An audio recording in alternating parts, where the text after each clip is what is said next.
I think I'm looking forward to everybody just having a great time. I just think about, like, after our wedding day, I want people to be able to look back and say, like, you remember when, like, we're at Jeremy and Kari's wedding and, like, this happened. And I just think it's going to be not only a memorable moment for us, but for everybody else too. Just looking forward to having a good time, and most importantly, marrying this woman right here.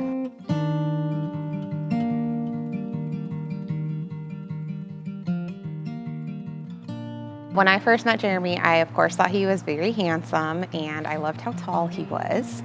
I can still wear my high heels with him, and he is just a super kind and compassionate and sincere person. Jeremy and I actually met in Iowa City, and it was the day of the Iowa-Wisconsin football game. I'm a Hawkeye fan, of course, and Jeremy is from Wisconsin and is a big Badgers fan. So we were wearing different colors that day. My friends, Katie and Brett, were hosting a tailgate party. I'm guessing there were probably 40 people there that day, and I think I knew 39 of them. The one person I did not know was Jeremy. She was one of the few people that I didn't know there. And I remember, like, seeing her and wanting to know who she was, but I'm not the type to just go up and introduce myself to somebody. We were getting ready to go down to the bars to watch the game. Nobody had tickets to the game at that point. And I looked over and I saw all these people trying to cram into a tiny Cavalier, like super tiny car, all these people.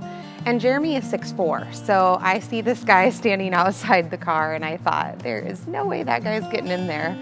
Car was full. There's no way I was getting a ride with them. So I'm just kind of standing out there like, what am I gonna do now? Like, everybody else is gone. And then Kari comes up, and the social butterfly that she is introduced herself to me. I said, I know this is really weird, I don't know you yet, but you're not gonna fit in that car. Do you wanna come share a cab with me and my friends? And he said, oh yeah, sure, definitely. Stopped probably like 8 times before we got to the destination we were going. And I don't know, I just like really hit it off. Probably in about 30 minutes, really had just had a great connection and started talking about lots of things. I got the great idea before we even got to the place where we were gonna get a cab to ask her if she wanted to go to the game with me. I said, absolutely. So our first date was at Kinnick Stadium. Unfortunately, the Badgers won that game. Wisconsin won, that was the best part about it. All right, maybe meeting Kari was the best part of it, but I just like, so I guess before even meeting her, I was like, yeah, I could see myself like getting to know her or whatever. Then when I actually met her, I was like, I got to see who she really was, and we hit it off real well.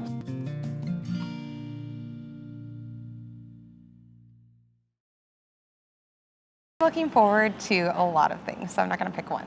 I am really excited to see Jeremy's face when we see each other for the first time, because How many of your friends keep we saying? all have some bets going on if Jeremy's going to cry or not. And I really hope he does, because I think it'll be sweet. I'm also really looking forward to it being my day. Like, I've been a part of so many weddings and they have all been fabulous, but this is the wedding where it's all of our family and it's our friends, and they're all coming together and sharing their love with us yeah. for our day. I just want to add too is like, I know like girls growing up, they always have like this dream wedding that Kari gets to have her dream wedding, and I feel very honored that I'm the one that she's getting married to. So. That's cute. We should kiss. I heard about the Diamond Dash through one of the nonprofits that I worked with. We signed up on a Friday night, and we signed up at Cheryl Ann Bridal, and they gave us this tip that if we went down to McCoy Jewelers, who coordinated the event, we would get a map there. So we got our map and we went and got Jimmy John's, and we studied the map, and we had heard that it was going to be about Dubuque history, so we decided to research. We got out our Distinctively Dubuque binders and researched and kind of drove around and figured out where everything was. It started at Hotel Julien's. We got the rules. We figured out we had 2 hours to do as many clues as we can. We get ready to actually start, and we're kind of coming up with a game plan. But then it officially starts. We're outside, and it's just like chaos. Our plan went like completely out the window because I went one place, and Jeremy's like, that's not on the plan. I'm like, forget the plan. We're working through it, having a great time. And I just said, even if we don't win, this has been awesome. For some reason, we had the magic formula Yeah. because we got to a point where I looked down and there was about 30 minutes left and we only had 5 clues left. Yeah. So we split up and we each got an answer, and by the time he had come back to our meeting spot, I had answered 2 more of the questions. So we had 1 left. We were right in front of the Julian, which is where the finish line was, and I said, you know, we could just quit and kind of hope that nobody gets them all, or we could run clear back down to American Trust, where I know the last QR code is. So we finally get the last clue, and we run all the way back down to the Julian, and we round the corner, and we cross the finish line.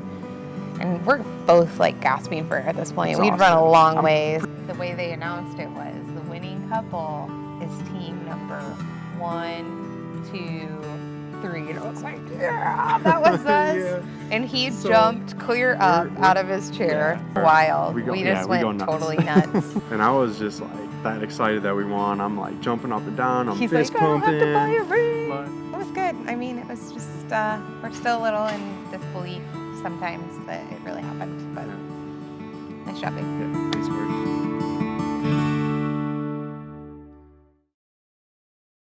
What's our message for our guests? I don't have a good one. This is going to be on you. Okay. Thanks so much for coming. We hope you liked hearing our stories, and we'll see you on the dance floor. Oh boy.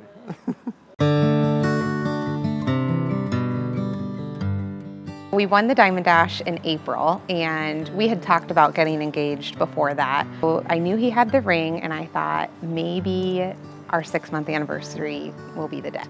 We went to a big, fancy dinner. I was waiting for it the whole night. Nothing. I built up the courage to call her dad one Friday at his shoe store and ask him if it would be okay that I marry his daughter. And he didn't seem surprised at all. He was kind of like, well, that would be great. So what my plan was is to talk to him then that we were going to the balloon races in Galena that night. It was a perfect night, blue skies, awesome, the balloons were up, and I think he was planning to do it there, and it was this great moment, and one of the balloons got caught in a downdraft right above us and sort of crashed behind us. Well, I can't propose now. This is kind of like, let's just, it wasn't a good moment anymore. We went out to Green Lake, Wisconsin for a sailing competition that he and his buddy were in. It just didn't feel right. I don't know. Didn't happen. Thought maybe the fireworks on the 3rd, nothing. I had given up hope. On the 4th of July, we decided to go down to Bellevue to spend time with my friend Jenna and see their fireworks down there on the 4th. All right, this could work out. You know, we're gonna watch some fireworks. We're gonna probably be alone. We got all through the fireworks. I thought maybe these fireworks. Nope, nothing. Still, just totally defeated. We're not gonna get engaged this summer. And we passed this it was kind of this neat little gazebo garden thing that's right on the main drag through Bellevue there. And I'm like, you know what? I just gotta do it. You know, I can't wait on this anymore. And he said, this is super cool, Kari. Come back here. I want to show it to you. And my friend Jenna said, oh, you better go back there. I bet he's gonna propose. She ruined it. I'm like, I just looked at Jenna and I said, yeah, right, let's go. So we went straight to the Bronco, ordered a round of drinks, and we started playing pinball. I bet I had not played pinball in 10 years at this point. I ran out of pinball credits. So what do you need when you run out of pinball credits? Some quarters. Where did I look for quarters? In Jeramy's pocket. What did I find in Jeramy's pocket? My ring. I let her calm down a little bit. We both had to calm down a little bit. She's still sobbing, but I assure her it's no big deal, whatever. And then we finally calmed down. I was like, so you want to take a walk? I said, sure, love to go for a walk. So we went back out to the little gazebo area, and he got to do his whole spiel. And Talked about how we had such a great relationship. We're so comfortable with each other. We just got along so great. I told her I want to spend the rest of my life with you.